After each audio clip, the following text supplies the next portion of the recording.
All right, Simone, thanks so much for being here and being on this podcast.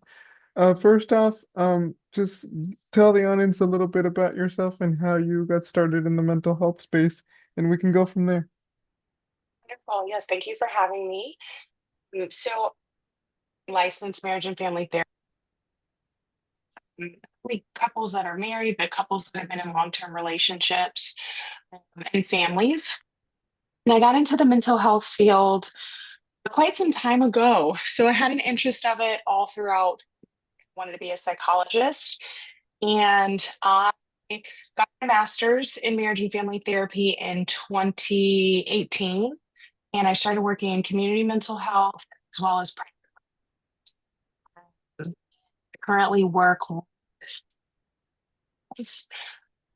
psychedelics with my clients, and I also work on life transitions with clients.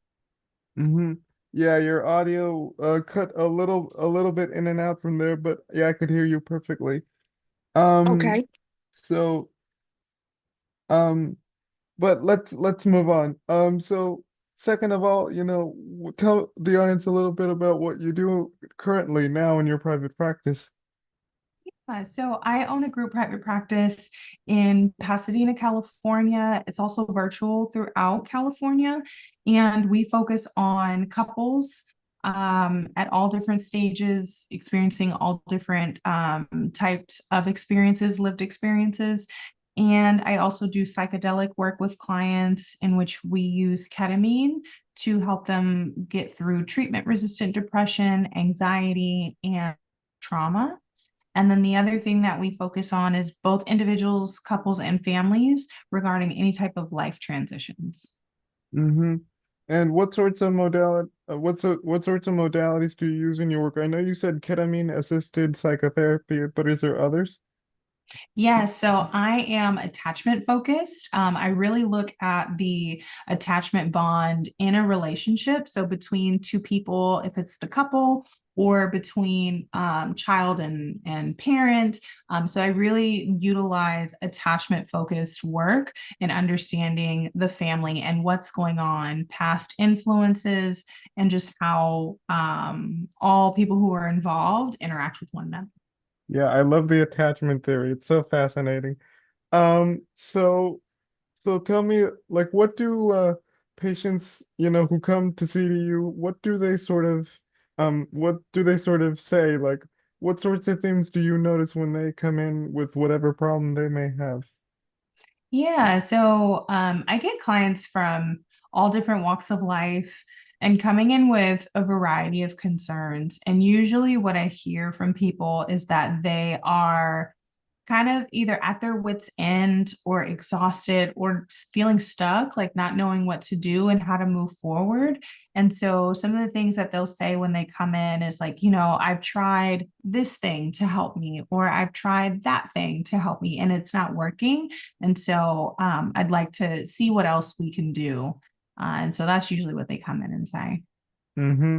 And so how do you sort of help navigate them through those struggles, like how do those sessions work? Yeah, sessions usually work by, in the beginning, I do provide clients with like cognitive behavioral interventions, things that they can do pretty instantly, which would be like cognitive reframing, like changing one's thoughts around a certain issue in terms of from if it's a negative thought more to something that's positive.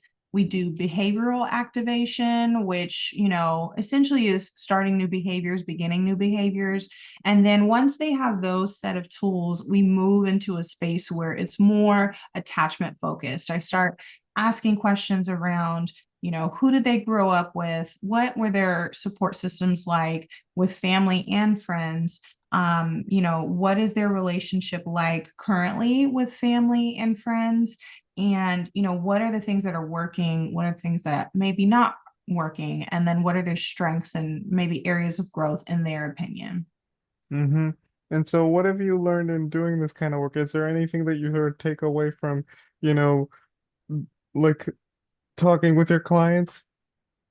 Yeah, I learned so much from my clients. I really love the work that I do. Again, I get to meet so many different people. And the thing that I learned from a lot of people is they have the tools within themselves. And I think that's something that I've even learned about myself is that we have tools within ourselves, but it's always good to be connected to others. It's always good to seek um, connection with other people in order for us to grow. But we're also able to, navigate our own spaces. We just may need that bit of encouragement to do it with someone else. Mm-hmm. And is there anything like that you want to learn in terms of something new in the mental health space? Like if you're like, I wonder what that's like. Is there anything that you'd like to learn in terms of something new in the mental health space?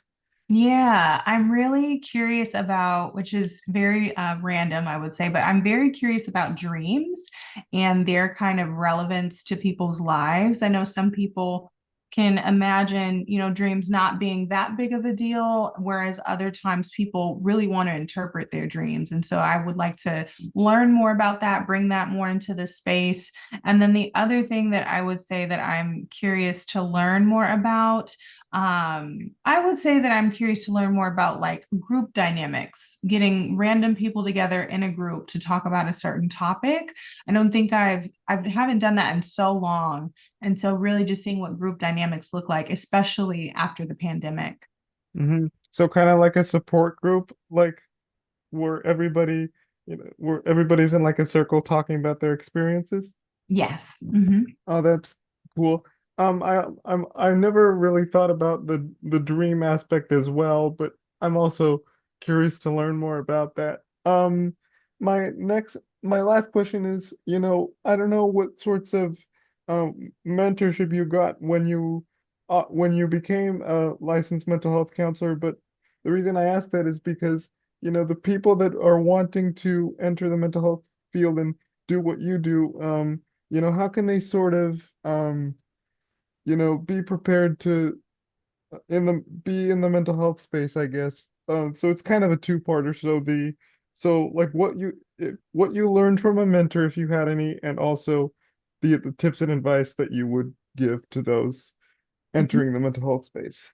Yeah. So in terms of mentorship, I mean, I think at every stage that I had been at, whether it was in high school, when I went to community college, when I transferred to my 4 year and in my master's program, I always sought someone out that I was comfortable with, that I felt that I was able to connect with and relate to, and really just start asking them questions. I mean, these people are in spaces in the education space to help other people out. And so, and to guide people in their career. And so a lot of those individuals were just very open with me, very candid with me, and also just guided me in a way to make every transition that I did throughout my career. And I'm very grateful for that.